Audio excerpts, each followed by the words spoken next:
दशमी के दिन समर्पित की गई शमी का एक पत्ता, महादेव को अगर एक शमी का पत्ता दशमी के दिन समर्पित कर दिया जाता है तो जिंदगी में कभी वैभव और धन की कमी नहीं आती। उसी तरह इस हृदय को शिव तत्व में समाहित कर रखना। शमी का पत्र है, एक पत्ते में 14 करोड़ सोने की मुद्रा का फल होता है।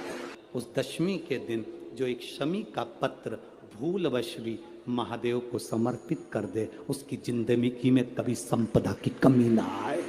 एक शमी का पत्र, एक शमी का पत्ता 14 करोड़ सोने की मुद्रा से प्रबल हो जाता है। शमी के वृक्ष के नीचे, बेलपत्री के वृक्ष के नीचे अगर भूल से भी बच्चा, बूढ़ा, कोई व्यक्ति एक पार्थिव शिवलिंग का निर्माण कर लेता है, भूलवश भी उस पे जल समर्पित कर देता है, भूलवश भी उसके भाव से पुष्प या शमी पत्र या बेलपत्र भी चढ़ा देता है, तो वो इस संसार में कहीं ना कहीं सुख भोगता ही है, उसके जीवन में दुख नहीं।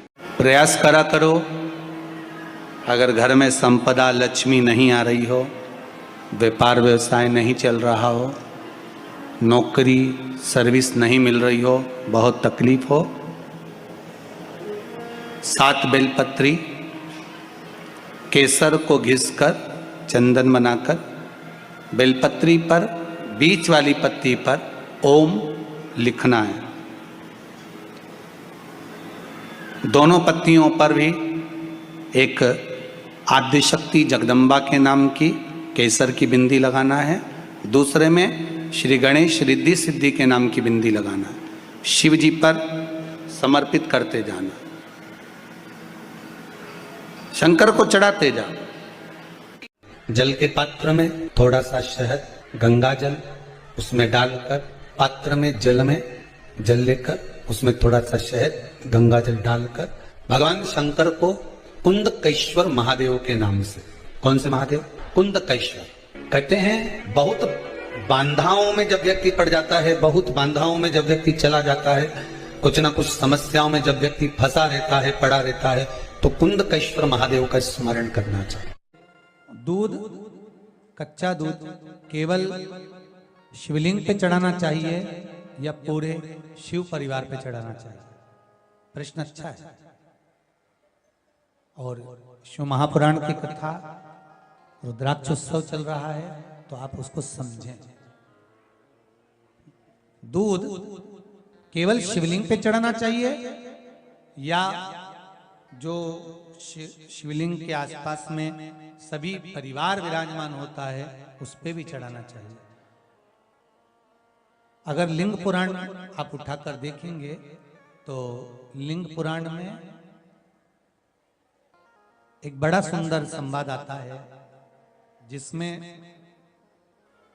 जो वर्णन किया गया है कि उसमें लिंग पुराण के अंतर्गत एक पीले शिवलिंग का वर्णन आता है कि पीला जो शिवलिंग होता है उस शिवलिंग का भाव कितना सुंदर बताया गया है। उसमें व्याख्यान वर्णन में आप अगर पढ़ेंगे, देखेंगे लिंग पुराण के अंतर्गत, तो उसमें आता है कि दूध जब आप देव अधिदेव महादेव के शिवलिंग पर समर्पित करते हो तो शिव महापुराण की कथा कहती है, लिंग पुराण कथा कहती है, नर्मदा पुराण, स्कंद पुराण, पद्म पुराण, अग्नि पुराण, सारी पुराणे वर्णन करती है, वराह पुराण, ब्रह्मवेत्ता पुराण, ये जितनी पुराणे सब वर्णन करती है कि जब शिवलिंग पर हम दूध चढ़ाते हैं तो केवल शंकर भगवान के शिवलिंग पर दूध चढ़ा देने से संपूर्ण परिवार पर दूध चढ़ जाता है। अलग से हमें कहीं चढ़ाने की जरूरत नहीं,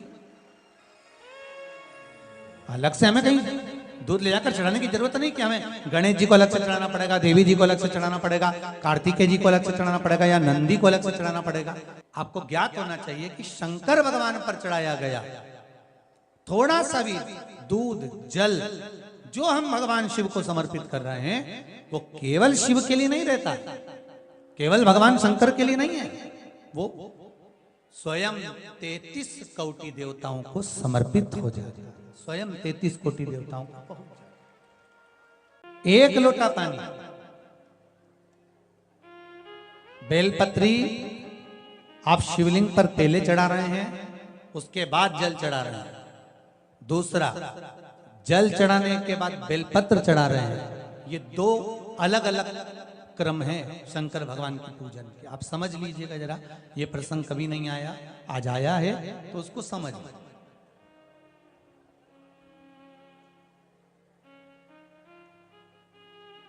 पहले बेलपत्र, उसके बाद में जल जो चढ़ाया जाता है, ये रोग मुक्ति के लिए चढ़ाया जाता है।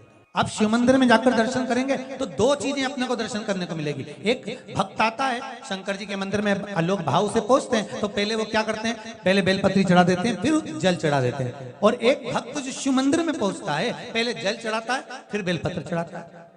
दोनों का अलग अलग क्रम है, दोनों का अलग अलग भाव वर्णन है। पहला, अगर बेलपत्र चढ़ाया है और उसके बाद अगर शंकर भगवान पे जल चढ़ा रहे हो तो ये रोग मुक्ति के लिए होता है। जैसे बड़े रोग किसी को हो जाए, रोग किसी को घेर ले, तो वो बेलपत्री चढ़ाने के बाद फिर जल चढ़ाएगा तो उसको रोग थम जाएगा और फिर वो रोग आगे नहीं बढ़ेगा, आगे नहीं बढ़ेगा। रोगों को थामने के लिए बेलपत्री पहले, फिर जल।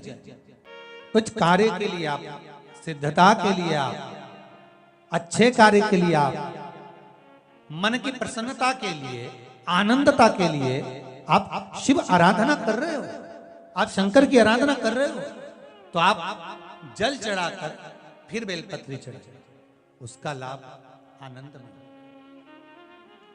आपने जल चढ़ाया, उसके बाद बेलपत्र चढ़ाया। बस एक बात का स्मरण आपको होना चाहिए शिव महापुराण का, कि जब भी आप भगवान शंकर को बेलपत्र चढ़ाते हैं, बेलपत्र समर्पित करते हैं, बेलपत्र समर्पित करते समय प्रयास करा करें कि ये बेलपत्र को जब भी आप समर्पित करें, प्रयास करें कि बीच की जो पत्ती होती है बेलपत्र की, मध्य की जो पत्ती होती है, उसको अंगुष्ठ से पकड़ा जाए। उसके बाद में आप फिर बेलपत्री को शिव पर समर्पित करें, प्रयास करें। बेलपत्र जो हम भगवान शंकर को समर्पित करते हैं, उसका मध्य जो भाग होता है, बेलपत्री का जो 3 देवताओं का मध्य जो भाग होता है, उसको पकड़कर बेलपत्री को शिव को समर्पित